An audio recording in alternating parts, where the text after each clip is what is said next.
Soy Daniel Rubilar, presidente de ONG Tu Futuro Nuestro Futuro, y les damos la bienvenida al ciclo de charlas. Y en esta segunda charla tenemos como invitado a José Luis Escalona, quien nos hablará de demencia, su biología y la conducta en enfermedades cognitivas.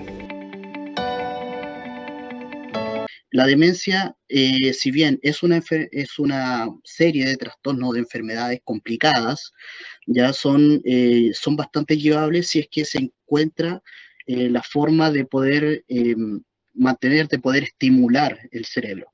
¿Ya? La demencia muchas veces nos toca en diferentes etapas de la vida.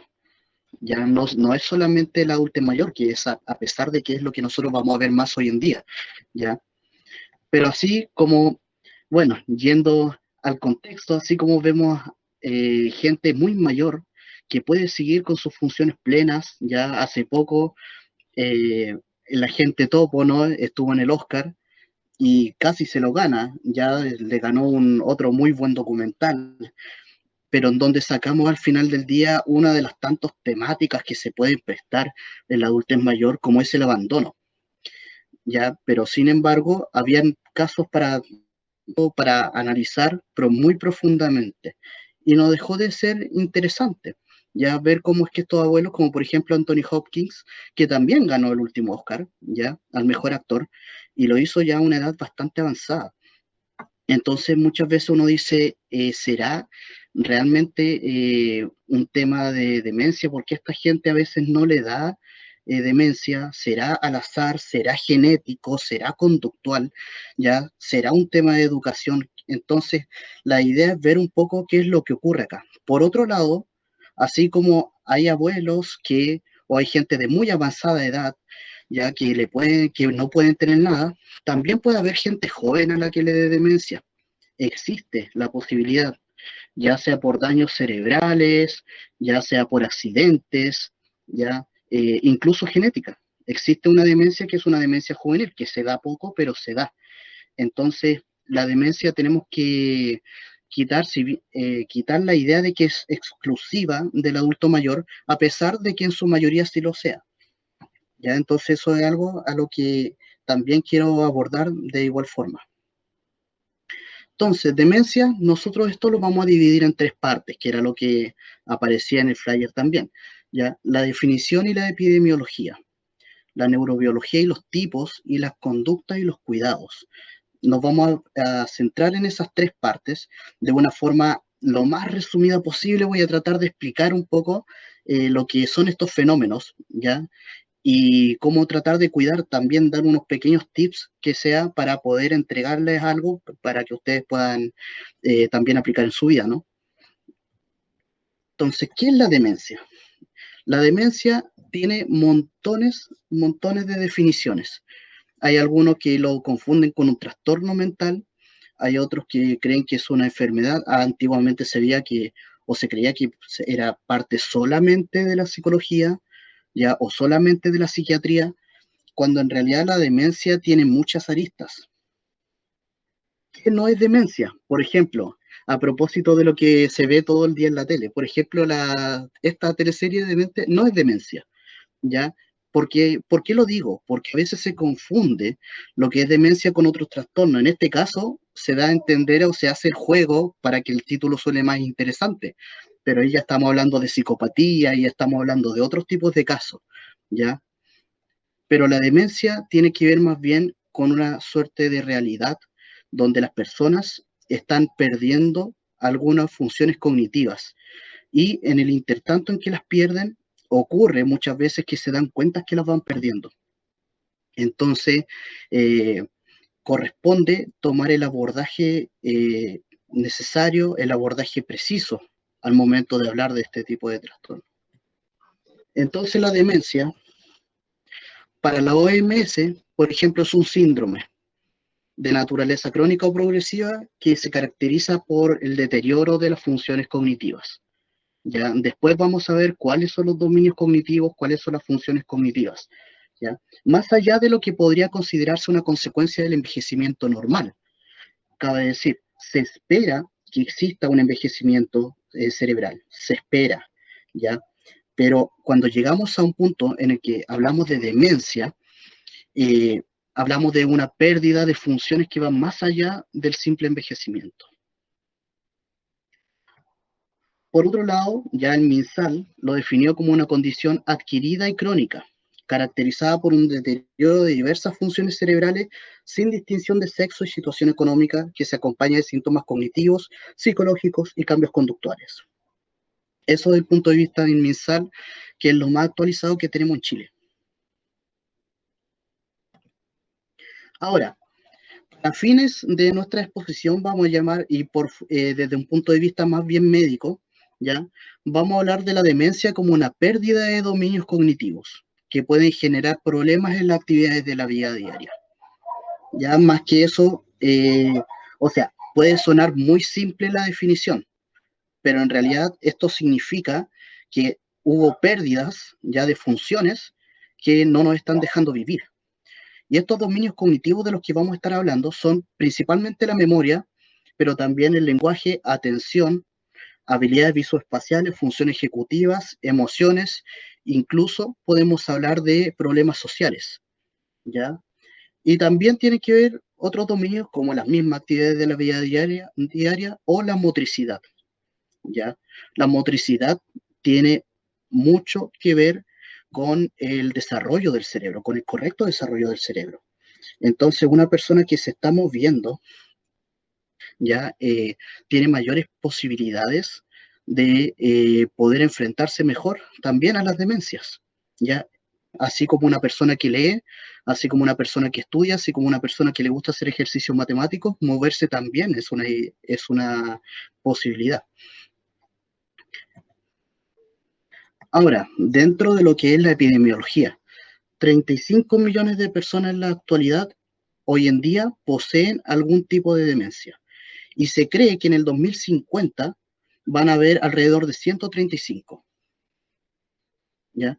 Y los mayores afectados, según la OCDE, son los países de una renta baja y de una renta media.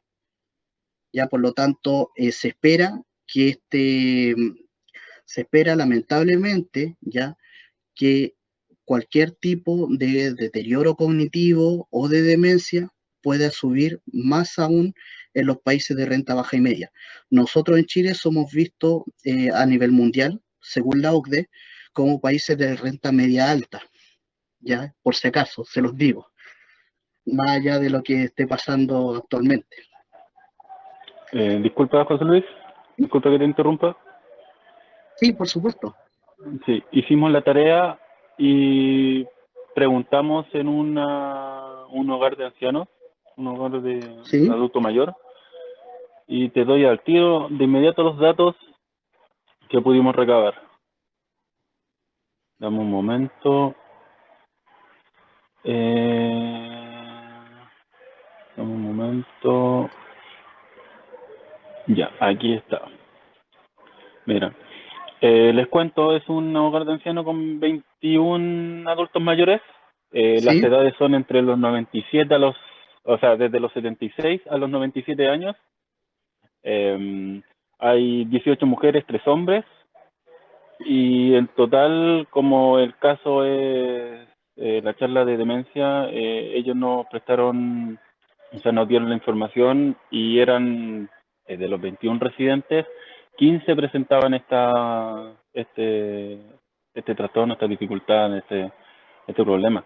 Y para los 21 adultos mayores que están aquí en este hogar, casi más del 60% tiene este problema. Y también, como dices tú, somos mirados desde el tema internacional y tenemos que estar atentos a estos datos. sí. Gracias por la acotación. No es menor, ¿ya? No es menor. Ahora, normalmente se va a dejar a muchos abuelos al asilo de ancianos precisamente porque las familias no sienten que tengan las competencias para poder cuidarlos en la casa cuando tienen este tipo de demencia.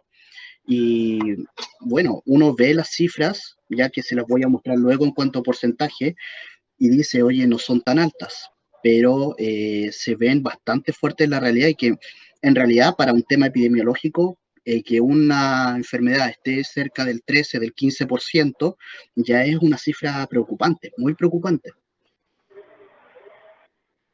¿ya? Así que sí, gracias, muchas gracias por el dato.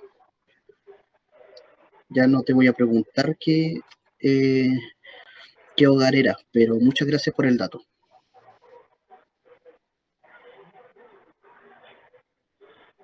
Ya, entonces, ¿seguimos? Sí, prosigue nomás. Ya, vale. Ya, se dice que, según a la doctora Slashevsky, que es la última persona, o el último paper que estuvo como estudiando ya la epidemiología de la demencia en el 2012, ya decía que en aquel entonces 1,06% de los chilenos tiene algún tipo de demencia, ¿ya? Y que la prevalencia va aumentando según la edad.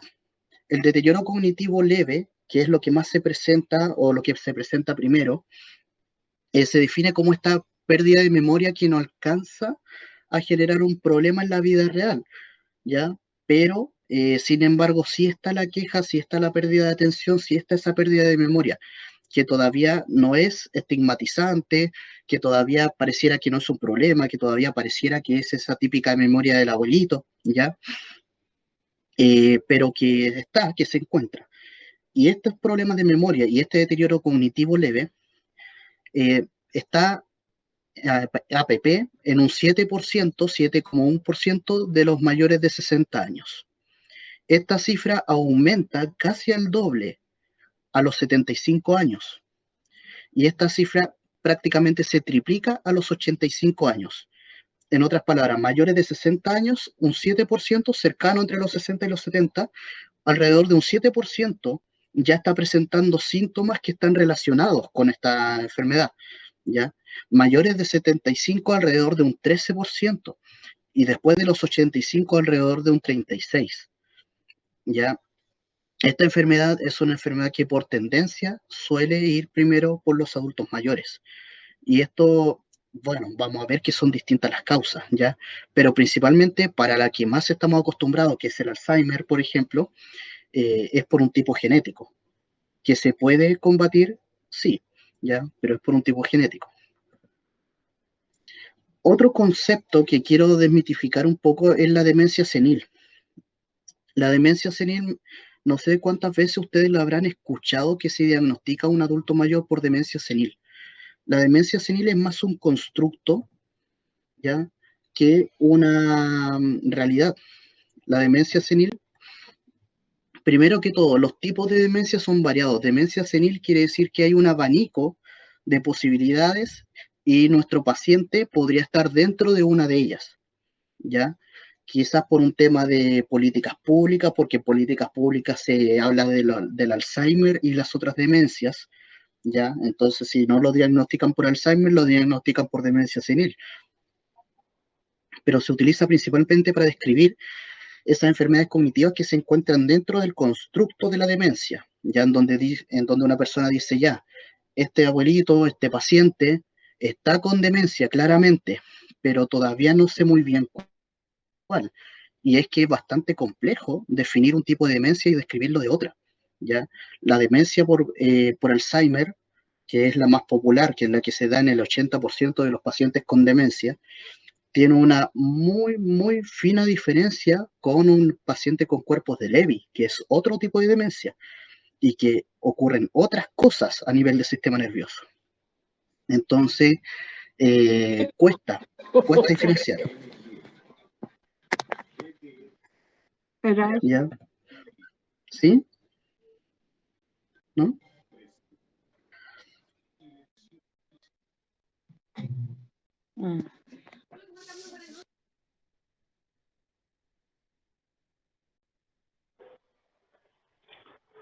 ¿Te podrías nuevamente activar tu micrófono, por favor, José Luis?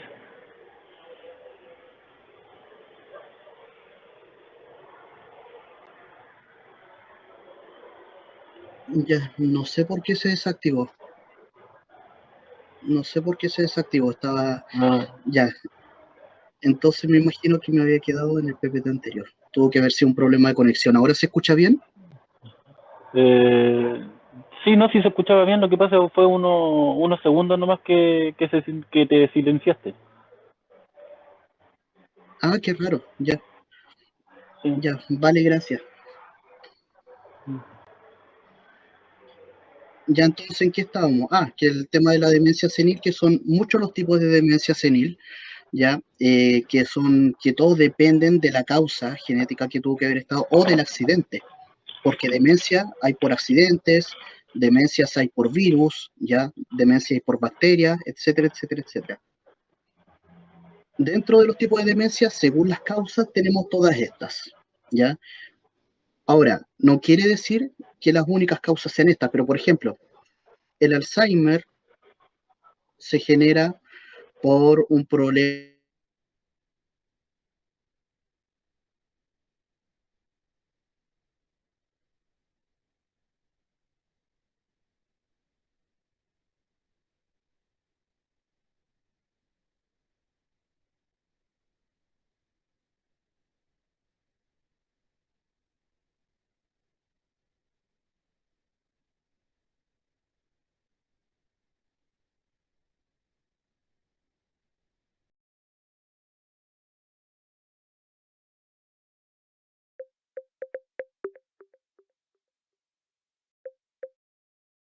demencia, el síndrome de Down puede generar demencia, entonces hay varios tipos. Y bueno, hay la otra no demencia, que hoy en día hablamos de pródromo, que después nos vamos a familiarizar con el concepto, que es el deterioro cognitivo leve. Entonces eso es por parte de lo que es epidemiología, ¿ya? Entender que la demencia algunas, tiene algunas diferencias entre una y otra y todo depende del dominio cognitivo que se vaya perdiendo, ¿ya? Daniel, ¿podría silenciar el micrófono, por favor? Listo. Vale, gracias. Entonces, eso por un lado de las demencias, ¿ya? Son hartos dominios cognitivos y según cuál se pierde primero o cuál se pierde después, vamos a poder distinguir una de otra, ¿ya? Ahora, en lo que es neurobiológico. Es preciso entender algo sobre neurobiología porque en base a eso sabemos también qué cosas se pierden primero, qué cosas se pierden después y cómo es que el médico hace básicamente para poder diagnosticar, si es que lo puede hacer, ¿ya? Por ejemplo, la enfermedad de Alzheimer ocurre porque, como les decía anteriormente, hay unas proteínas que se generan mal, ¿ya? Y esas proteínas generan ovillos neurofibrilares, que son en realidad estos ovillos o estas placas, ¿ya? Junto con ovillos que se encuentran adentro de la célula, que prácticamente lo que hacen es que las células no puedan comunicarse entre ellas en el cerebro. Y si las células cerebrales no pueden comunicarse entre ellas, estas células mueren. Lo mismo ocurre con proteínas tau, que son otras más, en donde también la neurona se ve como encerradita, se le impide la comunicación y la neurona muere. Eso hace que varias partes del cerebro se terminen en un principio ensanchando y luego de eso empiezan a degenerarse, ¿ya? Y el cerebro, que tiene un tamaño determinado, termina teniendo un tamaño bastante reducido. ¿Esto dónde ocurre principalmente? Esto comienza en el hipocampo. El hipocampo es esta región rojita que estoy apuntando acá, ¿ya? Y esto está relacionado con lo que es atención y memoria. Por eso es la memoria lo primero que se empieza a perder cuando hay enfermedad de Alzheimer, porque es acá donde comienza a atacar. Después, esto se puede expandir, ¿ya? Y bueno, generan neurodegeneración, ¿ya? Por eso hay problemas siempre de memoria, después problemas atencionales. Hay otras cosas que también, otros detalles que son bien neuro, por así decirlo, y que se pueden ver y que el médico ve en los exámenes, ¿ya? Como la hiperintensidad en materia blanca, por eso mandan a hacer resonancias. Si el cerebro tiene más materia blanca, que es materia conectiva en el cerebro, si tenemos más materia blanca que sustancia gris, es posible que hablemos de una hiperintensidad, ¿ya?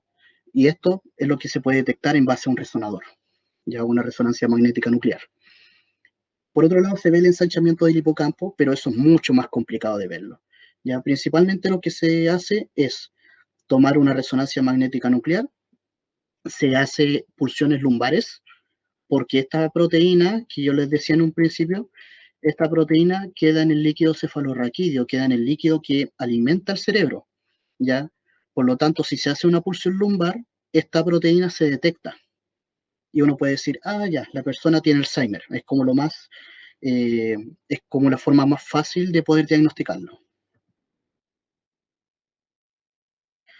Ven, acá se ve hacia su derecha, o por lo menos yo lo veo hacia la derecha, un cerebro normal, ya neurotípico, común y corriente, y hacia la izquierda un cerebro con Alzheimer.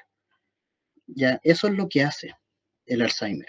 Ya, eso es lo que hacen estas plaquetas que le estaba mostrando. Es una cosa súper insidiosa, ¿ya? La enfermedad de Alzheimer es algo que, a ver, de principio, estas proteínas de las que le hablaba en un momento, van a empezar a surgir y recién a los 15 años, después de que comenzaron a surgir estas proteínas, se siente el primer síntoma.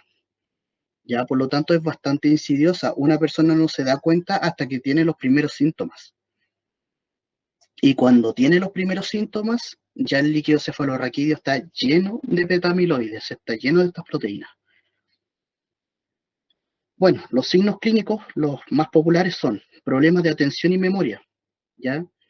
Luego comienza con problemas motores, incluso problemas ejecutivos, problemas para tomar decisiones, ya problemas para, por ejemplo, para contar el vuelto, ya que es algo tan básico. Después problemas motores, es decir, problemas al hacer el aseo, o se le olvida la receta de lo que iban a cocinar, ya. He sabido de más de algún caso en donde la señora está empezando a hacer poroto y termina haciendo la receta para hacer tallarines, ya, por ejemplo.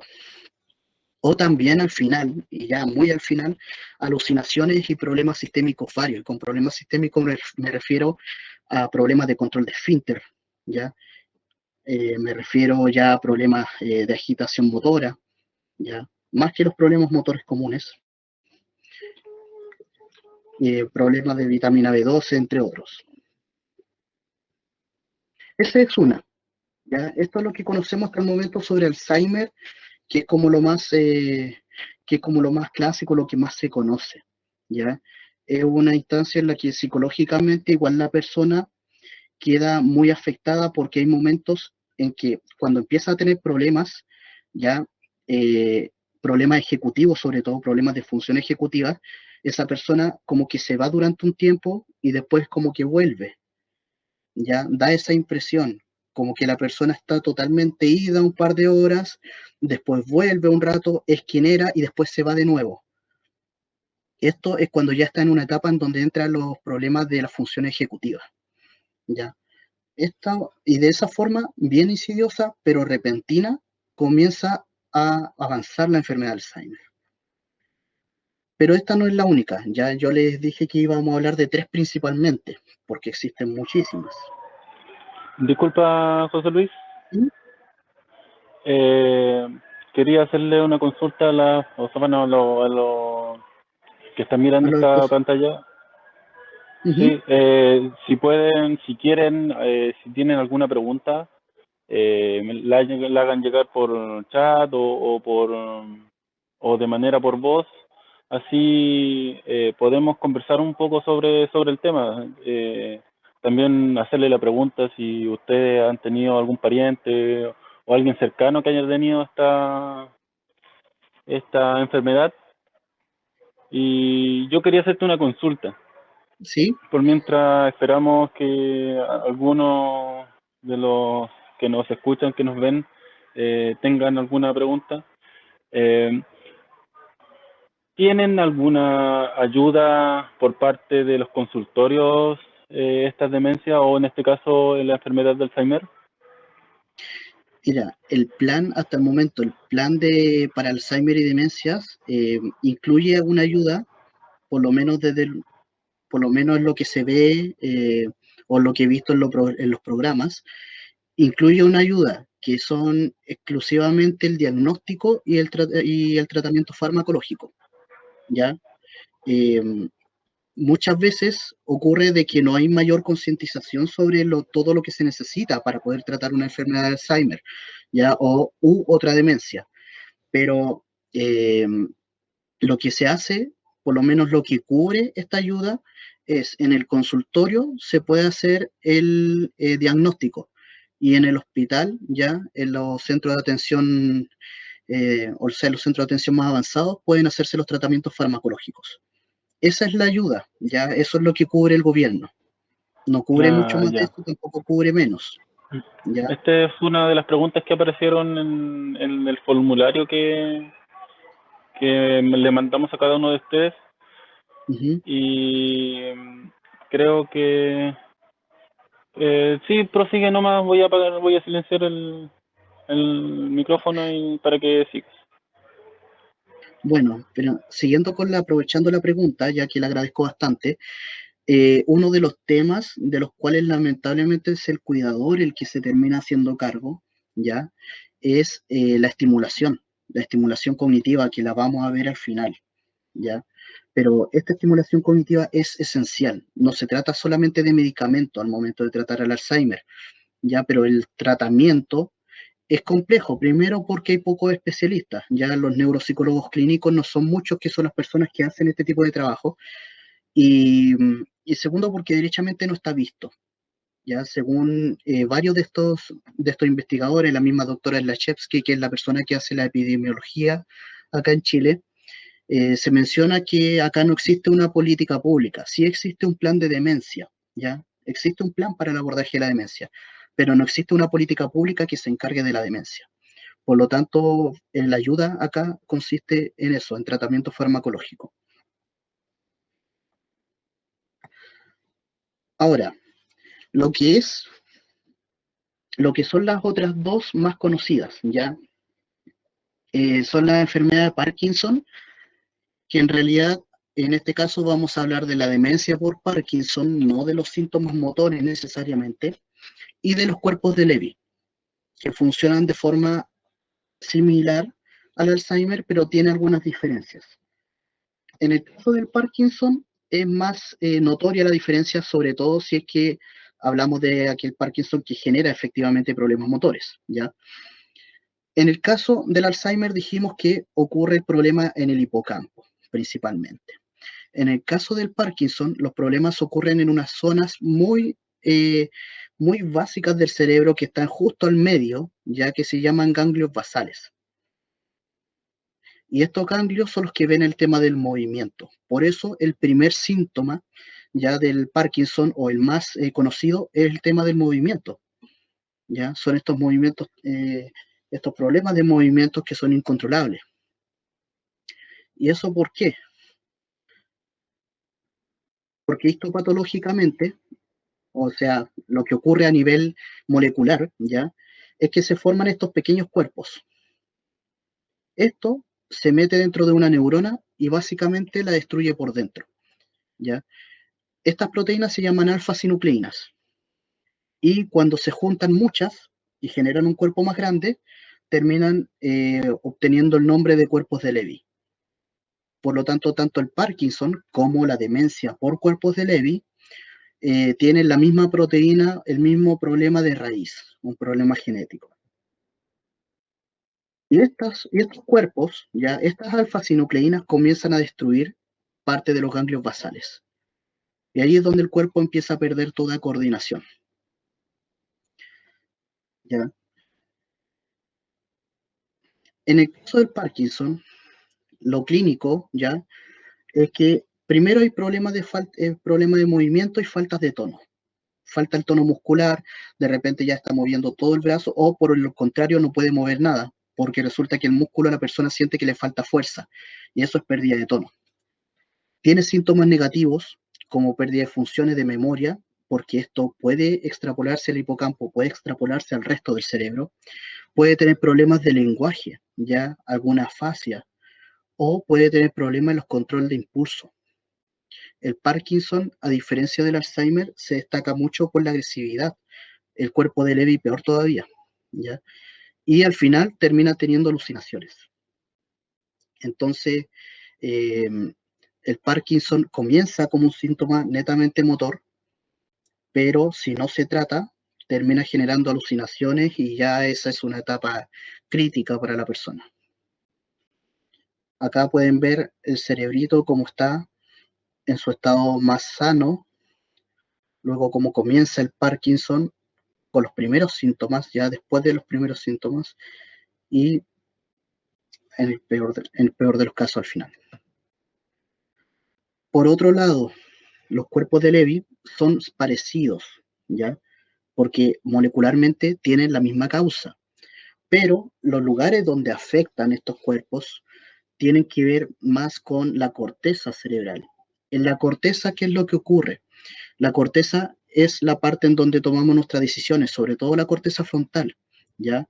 Permite la toma de decisiones, permite el lenguaje, permite el control de impulsos, ¿ya? Permite regular algunos estados de conciencia. Y estas son las zonas que afectan los cuerpos de Levy. Por lo tanto, las personas que tienen este tipo de demencia en particular, lo que presentan a nivel de clínico son primero síntomas positivos, síntomas cognitivos positivos, ¿ya? El cuerpo de Levy es una demencia que se caracteriza por la presencia de alucinaciones como dentro de los primeros síntomas. Los dos anteriores que yo les expliqué a ustedes tenían las alucinaciones como uno de los últimos, pero acá las alucinaciones son el primer síntoma del cuerpo de Levy. Luego vienen problemas de atención, problemas de conciencia y de regulación emocional.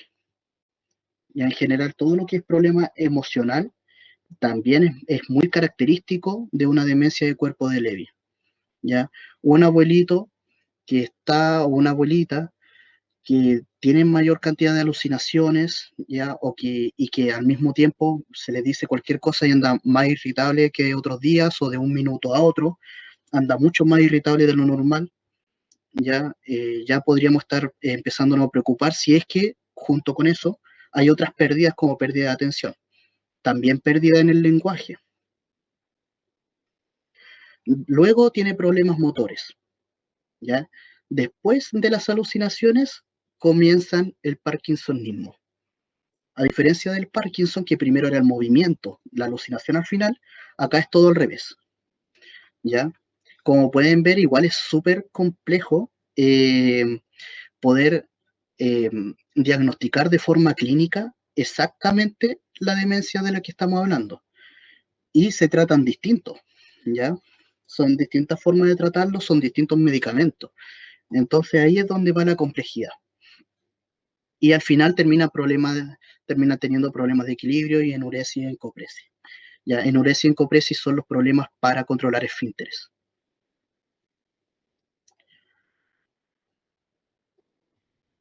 Bueno, y por último, en esto, tenemos las conductas y los cuidados que hay que hacer. Como han visto, no son problemas tan simples de abordar,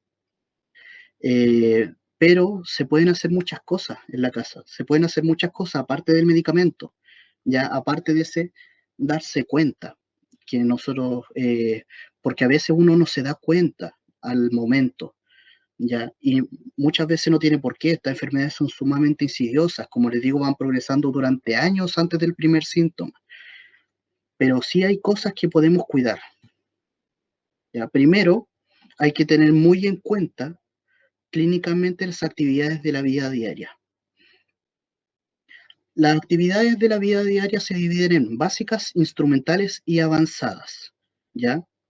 Entonces, lo que hace uno, sobre lo que hacen los cuidadores, un cuidador que está instruido en esta materia, es ver cuáles actividades son las que va perdiendo. Lo normal es que una persona con demencia empiece a perder desde las avanzadas, las instrumentales y después las básicas, ¿ya?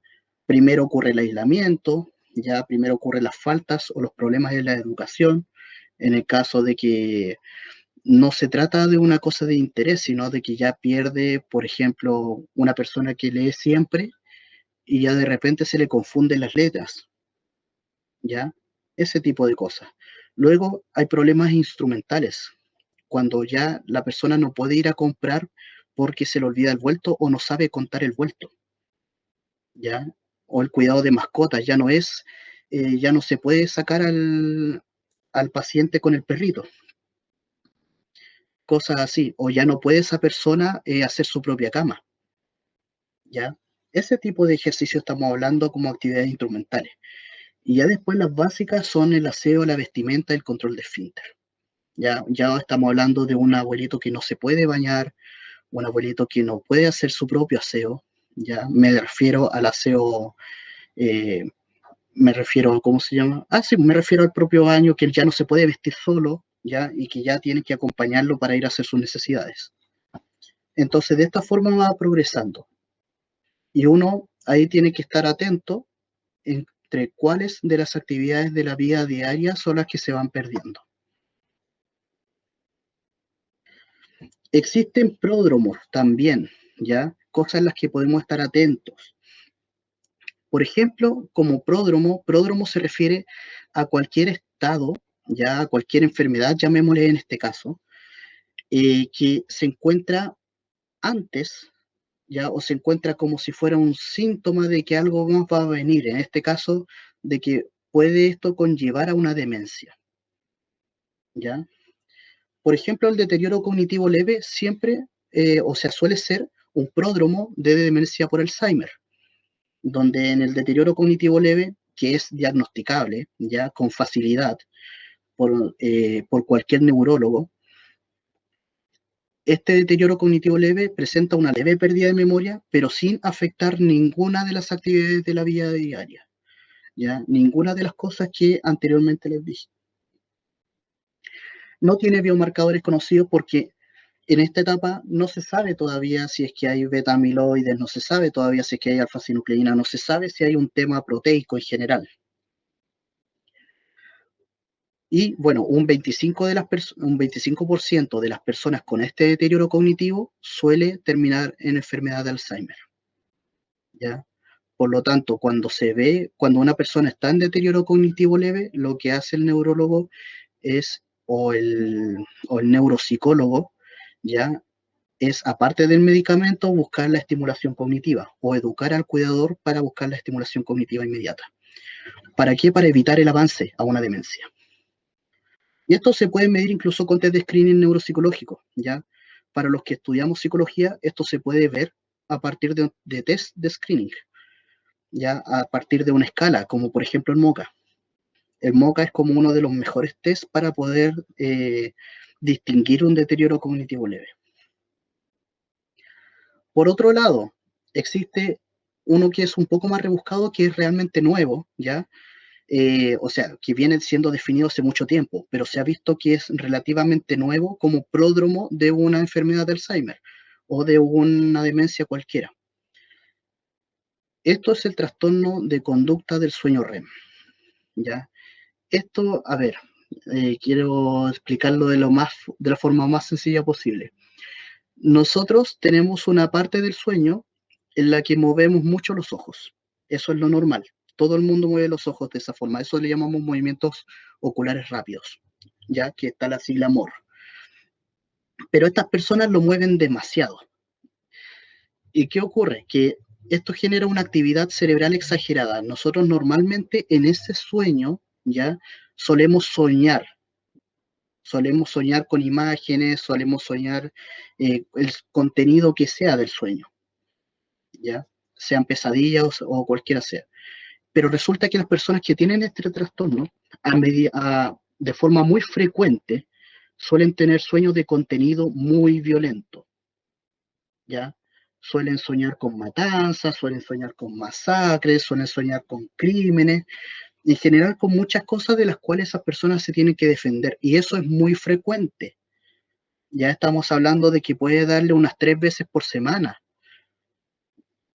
Y resulta que esto lo sabe la persona porque o se acuerda el otro día o derechamente en el sueño se defendió, ¿ya? Y eso significó que al malhechor, la persona que quisiera hacerle daño, él peleó con esa persona golpeó a esa persona en el sueño y resulta que a quien golpeó fue a su pareja, ya la pareja que está acostada al lado de él.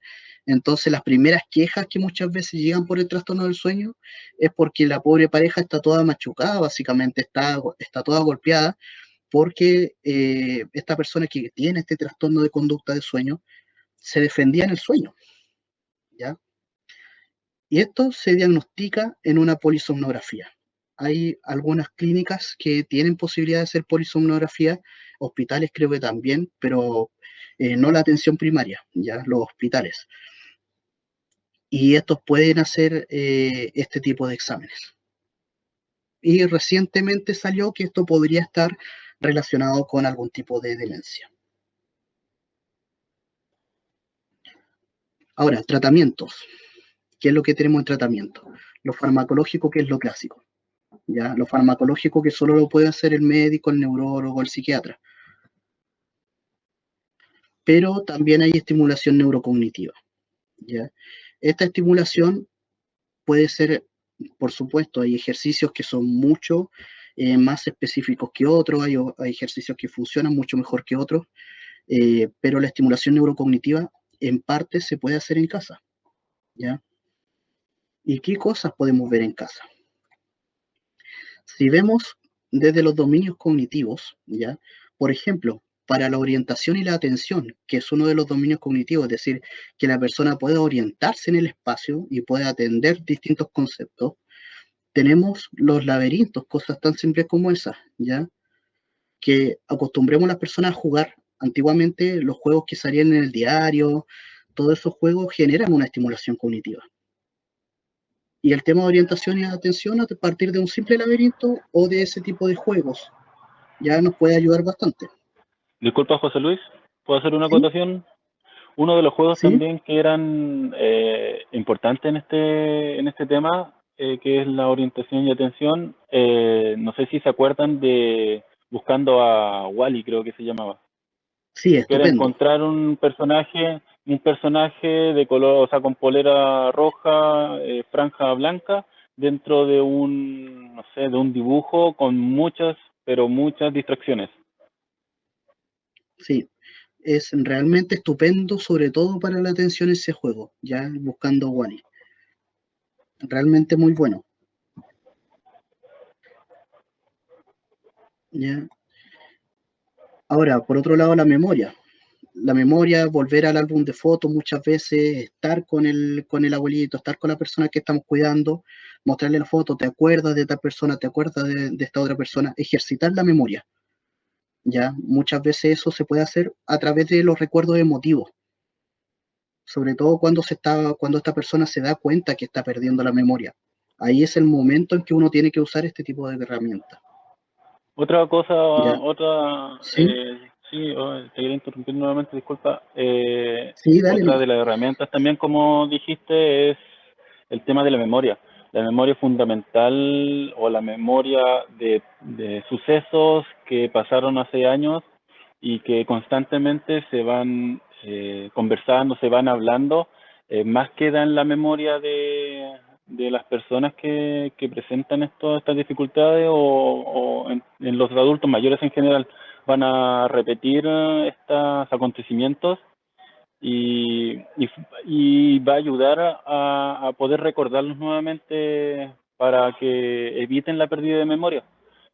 Como dices tú, el tema de las fotos, de hecho, personas, adultos mayores, después de una cierta cantidad de años, son reacios a ocupar implementos tecnológicos y estos implementos tecnológicos ya poseen la capacidad de sacar memoria, o sea, de sacar memoria, disculpen, de sacar fotografías.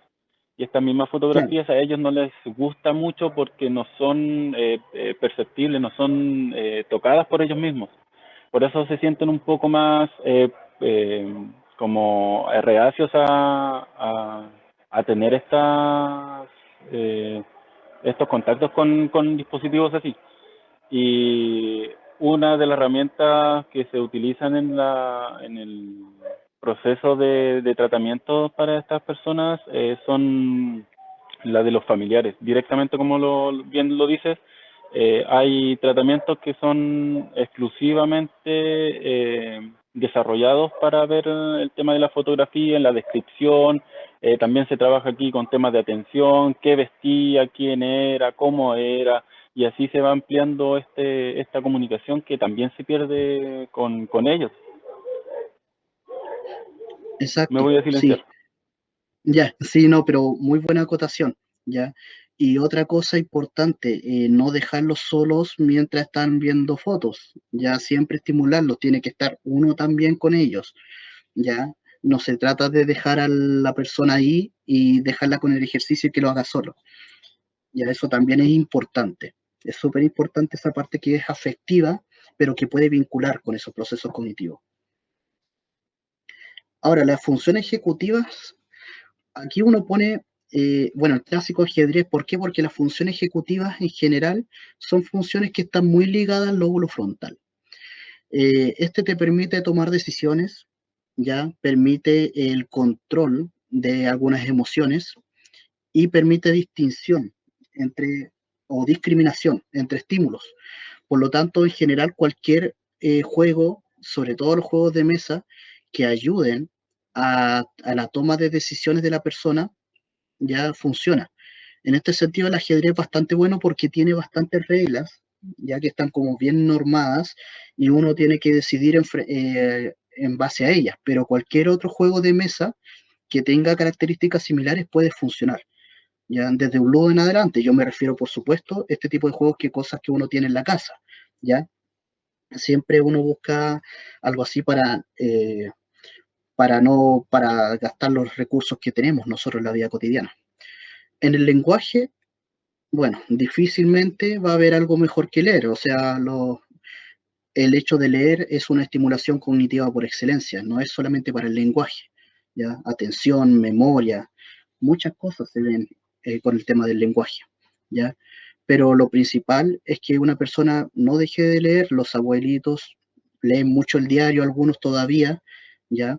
Y siempre acordarse de tenerle algo para aquello, para que puedan ejercitar la lectura, ¿ya?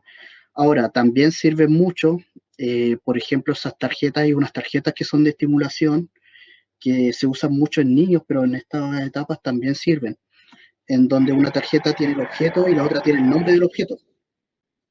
Y esas se van emparejando y se va jugando con ellas, ¿ya? También sirven bastante. Disculpa, ¿Sí? otro comentario también que quería acotarte era que el tema de la lectura en los adultos mayores también va reflejado en los sensorios que están pasando.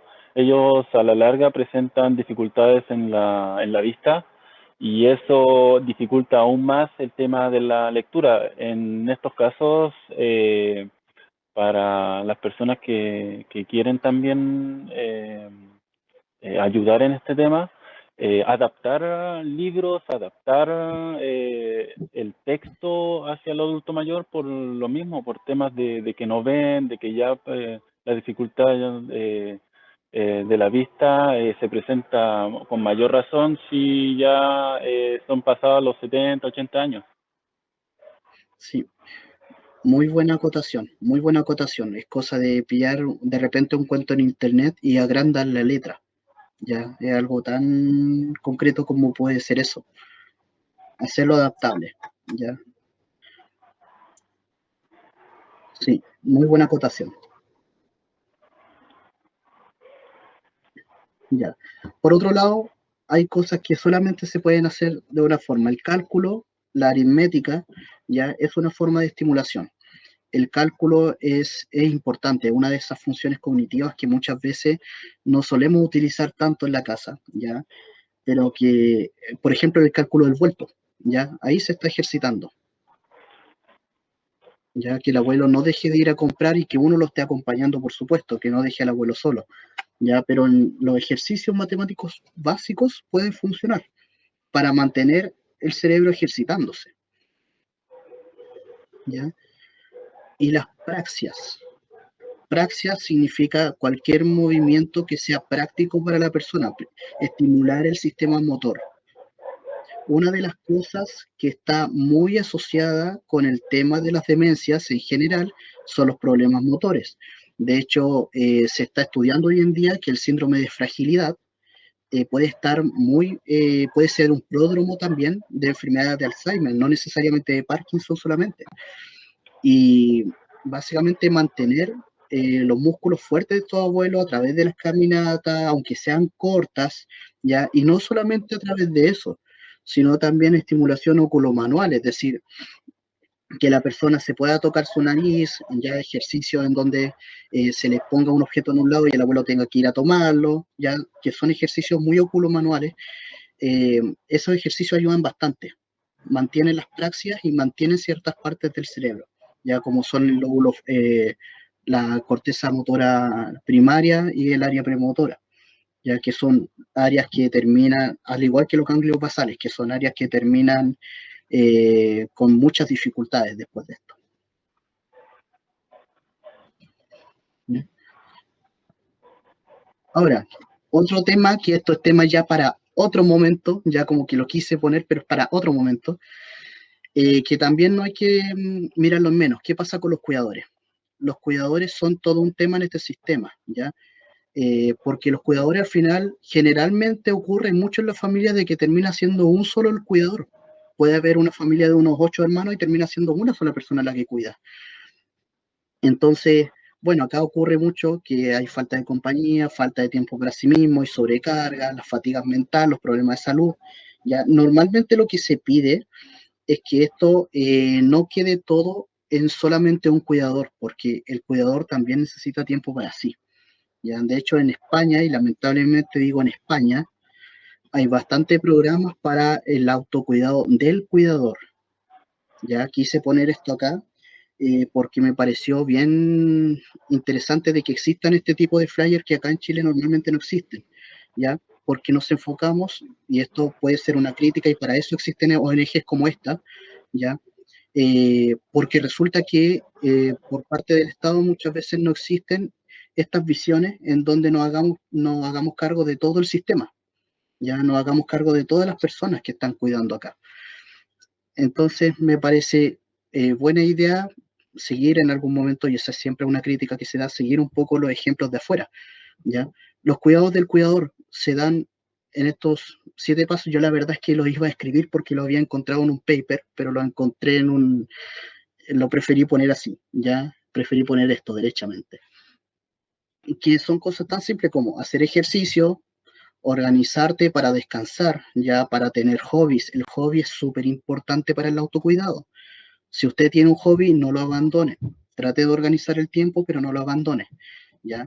No dejar las amistades de lado. Ocurre en algunas ocasiones de que el cuidador se aísla, ya ese es un tema. Poner límites sin sentirse mal, o sea, sobre todo si se tienen más hermanos, se tienen más componentes de la familia que pueden ayudar, empezar a poner los límites, empezar a hacer turnos, ya eso es algo súper importante. Pedir ayuda, por supuesto, no quedarse solo, ya. Hay un tema de autoestima también, valorarse a sí mismo y, por supuesto, tratar de emplear los recursos públicos, aunque no sean muchos, pero en este caso al menos tenemos más de alguna ONG que también buscan hacer algo con este tema, y lo cual siempre se felicita, lo cual siempre se aplaude. Disculpa, de hecho, muchas gracias delante por la acotación. El tema de el autocuidado del cuidador, la charla pasada, bueno, la primera charla tocamos el tema. ¿Sí? Es muy importante el cuidador en este caso porque en parte el tiempo que absorbe la persona que está en silla de ruedas, que está en cama, que presenta mayores dificultades para el tránsito normal de la vida diaria, bastante importante porque quita todo el tiempo del mundo, quita además el tema de las emociones que también se reflejan, el tema de la presión y que también el tema de las dificultades en el cuerpo de la misma persona, del cuidador, que también es un gran trabajo que hacen ellos, tanto físico como mental, para cuidarlos. Así es, ya es tremendo tema, que al final del día tenemos también ese problema aún que ocurre aún en los centros de salud familiar, ¿no? Que seguimos pensando en el paciente como la única persona, el único factor, ya, pero resulta que si los cuidadores están mal, el paciente también termina estando mal. Todo repercute, todo es un sistema, entonces hay que cuidar todo el sistema, De hecho, ya, y por sí, eso de es bien hecho, necesario. repercute en la vida de la familia completa, porque si bien puede Sí, estar el adulto mayor viviendo en una casa solo o junto con más personas, más familiares, les cambia la vida a todos. Y es ahí en donde debemos ayudar y dar como el paso de implementar esto en la casa, de poder hablar, de poder informar de lo que pasa y de lo que puede a futuro suceder. así es, ya eso ayuda bastante, por eso creo que es algo, no hay que mirarse menos muchas veces por ser el cuidador, porque a veces se da la impresión de que como el protagonista es el paciente y el cuidador no debe quejarse, todo lo contrario, ¿ya? El cuidador es fundamental, y hay que empezar a valorar su papel como tal. Bueno, ¿qué hacer entonces con estos adultos mayores o con estas personas con demencia? Evitemos primero la infantilización, ¿ya? El adulto mayor a veces nosotros creemos o podemos ver por el comportamiento que ya pueden ser como niños, pero no lo son. Ellos necesitan su propio cuidado y necesitan que nosotros los legitimemos como tal, ¿ya? Asignar un rol, aunque sea pequeño, al adulto mayor en la familia. Asignarle tareas concretas y alcanzables, es decir, si bien ya no puede no puede hacer las mismas cosas que hacía antes, si uno ve que no tiene funciones tan deterioradas, se le pueden dar metas, se le pueden dar tareas aunque sean pequeñas, ¿ya? Eh, ¿Por qué lo digo? Hay ocasiones en donde los cuidadores adoran al abuelito, ¿ya? Lo cuidan de todo, pero lo cuidan tanto que le hacen hasta la cama y el abuelo recién está con los primeros síntomas del Alzheimer. Y eso también es un problema, ¿ya? Escucharlos es súper importante, a los abuelos les gusta mucho hablar, ¿ya? Y no es solamente importante por la parte emocional, sino que cuando lo están haciendo están ejercitando su memoria, que al final la memoria consiste en la retención y evocación de recuerdos. Entonces, ellos están evocando, ellos están estimulando su cerebro cuando a uno le habla. Y eso igual es importante, eso cuenta, ¿ya? Destinar tiempo a su estimulación cognitiva, no dejarlo solamente leyendo, no, estructurarse quizás un poco más y dar un tiempo al día en el cual se le puede estimular a este adulto mayor, ¿ya? Y por último, no abandonar al cuidador, no abandonar al abuelo o al paciente o a la persona que padezca esta demencia. Eso es sumamente importante, porque ambos necesitan ayuda. Bueno, las referencias para quienes son más académicos y muchas gracias.